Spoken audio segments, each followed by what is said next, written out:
Hey guys, and welcome back for another video. Today we're going to be taking a look at this Jordan Peterson interview with this gentleman here, and they're talking about racism in the United States. Now keep in mind that Jordan Peterson is actually from Canada, so don't think that this guy is racist or anything like that. This is actually a very thought-provoking conversation, so let's take a look, shall we? I was curious about you because you said at the beginning that even though your mother had taught you, in some sense, these woke precepts, there was something in you that rebelled against it. Yeah, what was that? Yeah, it's not I don't rebel against the idea that, for example, there is institutional racism. I don't think it should be called that, but there are inequities in society between, say, black and white that are due to racist attitudes, usually in the past, and racist biases and racist lookings past. All of those things are definitely true. There are all sorts of things in Black history that have helped to set us back that one should certainly know about. One should know about the redlining of neighborhoods where in many cities, most Black people lived in neighborhoods where banks would not give you a loan. All of these things are very real. I never felt like I rebelled against that. What I rebelled against was the idea that you base your whole sense of identity upon those things such that you live a life that's abbreviated because you're exaggerating how bad it still is. And you're distorting what's necessary to create dignified lives for Black people. And my feeling's always been, you probably have about 80 years. You know, you're lucky if you've got 80 years. And if you spend your whole life maintaining, in my time period, the same battle poses in the 80s and 90s that people needed in the 50s and 60s, after a while, you've spent your life play acting, and then you die and the world goes on. What I rejected was the exaggeration. And so, for example, I remember if there was one moment where I realized there was something wrong with me, it was in the wake of the Rodney King trial in 1991. And a lot of Black people I liked very much were united in saying, what happened to Rodney King shows that a Black man can't get justice in this country. And I remember thinking, no, that statement would have made sense in about 1965 and in many American cities, 1975. And there were islands of it even in 1991. But the idea that as a 20-something Black person, you were living in a country where you just couldn't get justice, it struck me as beyond rhetoric, especially given the general attitude they had towards what being Black meant then, as we met. So that's basically what this video is about. It's about the fact that racism, the idea of it now as it is because of the system that we live and how society has changed since the Jim Crow laws. And I think the idea, if you kind of keep it like, okay, I'm still being oppressed, then in a sense you will be because you believe you are. Standing around at Stanford University, a campus where all of us had been evaluated according to adjusted standards out of the idea that we were really wanted on that campus, et cetera, that we were supposed to still be speaking that language that the Black Panthers had spoken. It struck me as a pose. And there was a part of me that was deeply disturbed by the artificiality of it and that you were actually expected to live it.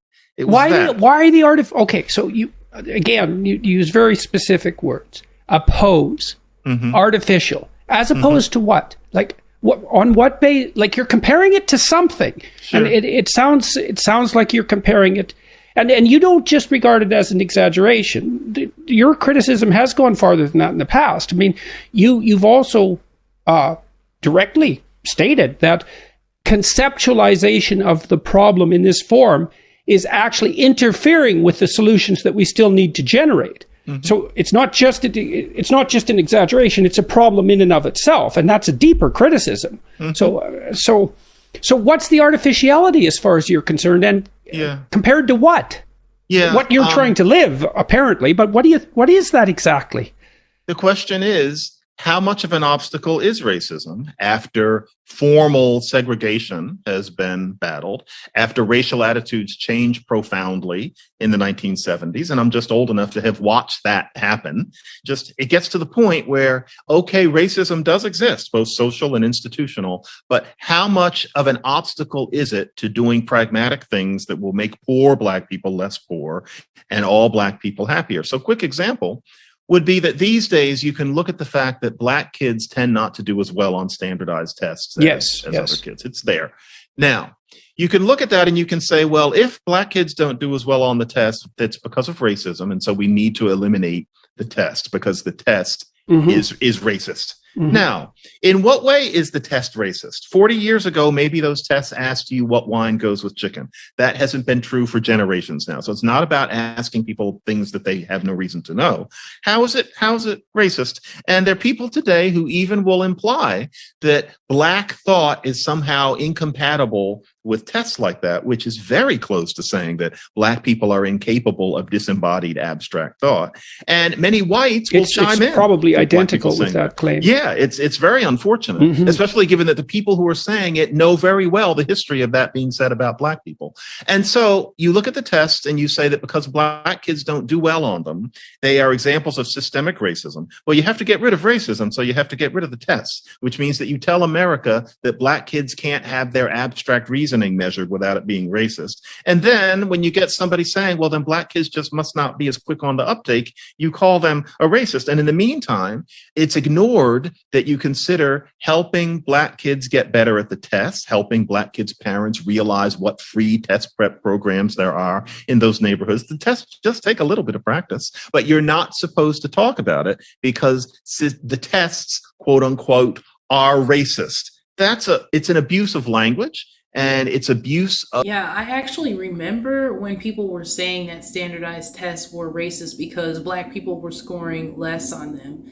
And I mean, it's just like a lot of people know that a lot of the black neighborhoods, the public schools are usually kind of deplorable. I mean, not all, of course, but there's a lot that, violence ensues and somewhere you basically can't get the same quality of education that you would at a school that's kind of elite or a school that maybe you pay for to go to, like a private school or institution.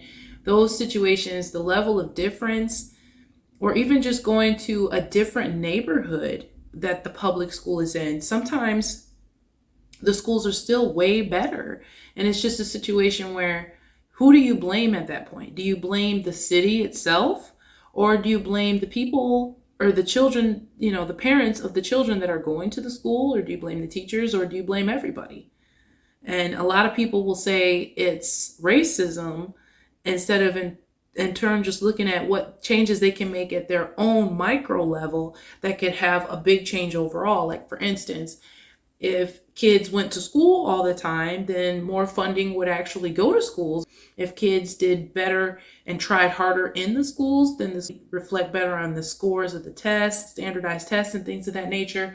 So all in all, it would mean a lot better, but it starts at home.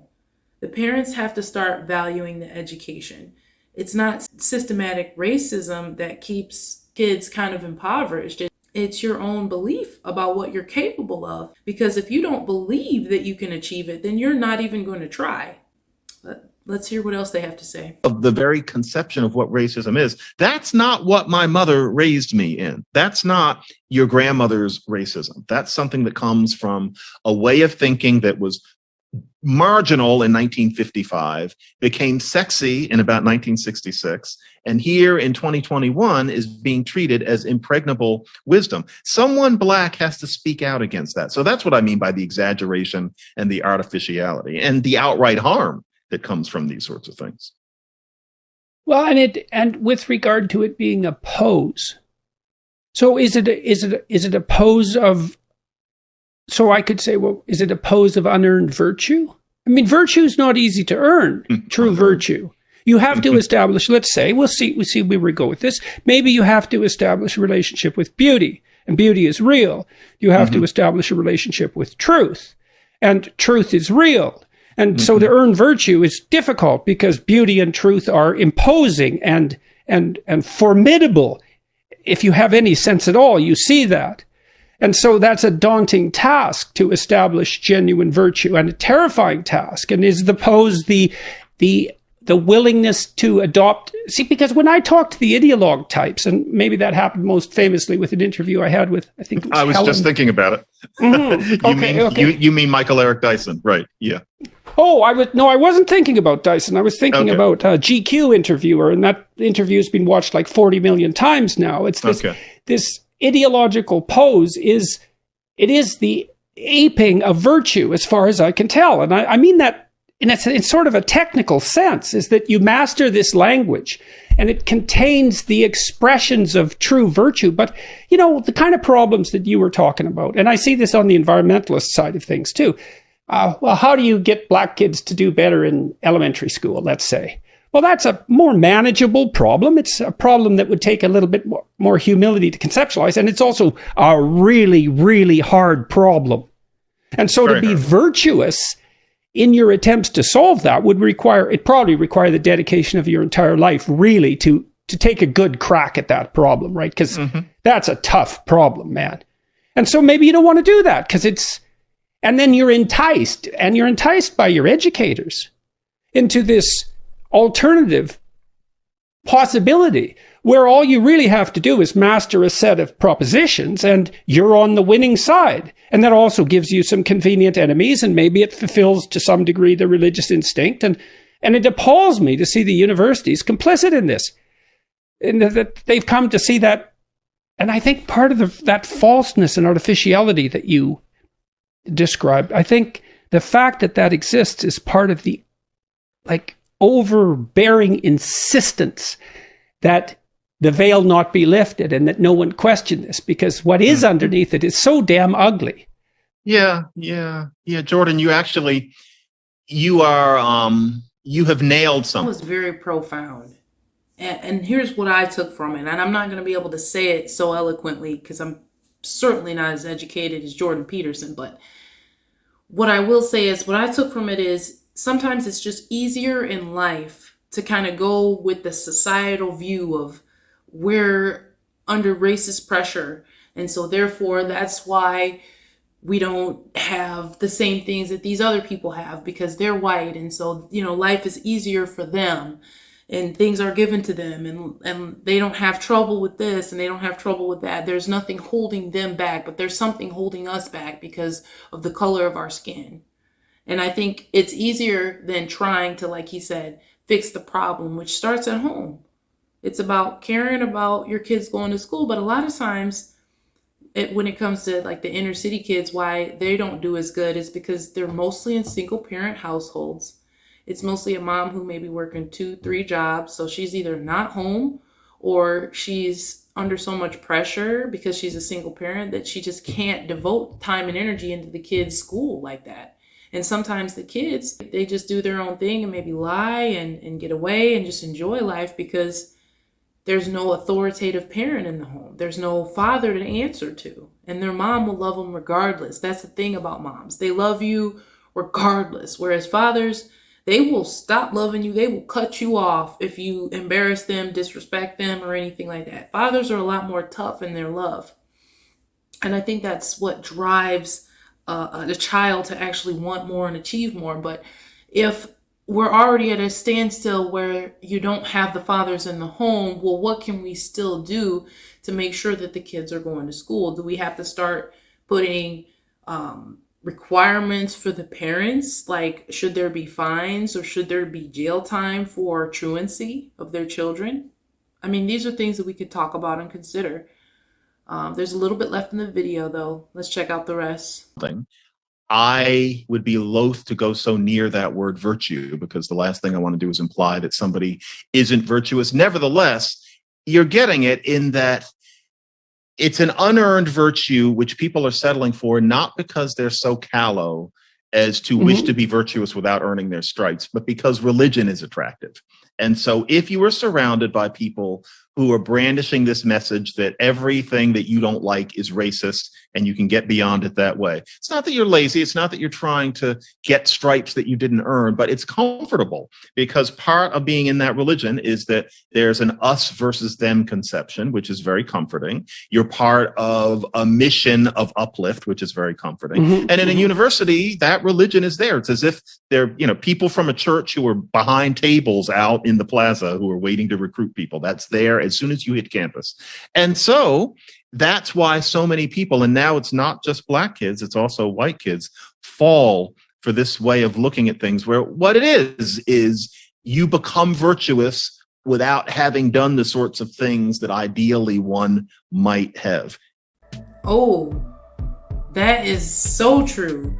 People want to become virtuous without actually doing the hard work that would make you virtuous. That's just like a good example would be, something I always talk about, the fat acceptance community. They don't want to work hard like the normal women who are on the cover of those magazines with their, flat six packs and stuff. Like, hey, but who am I? Make sure you leave me a comment and tell me what you think, and I will see you next time.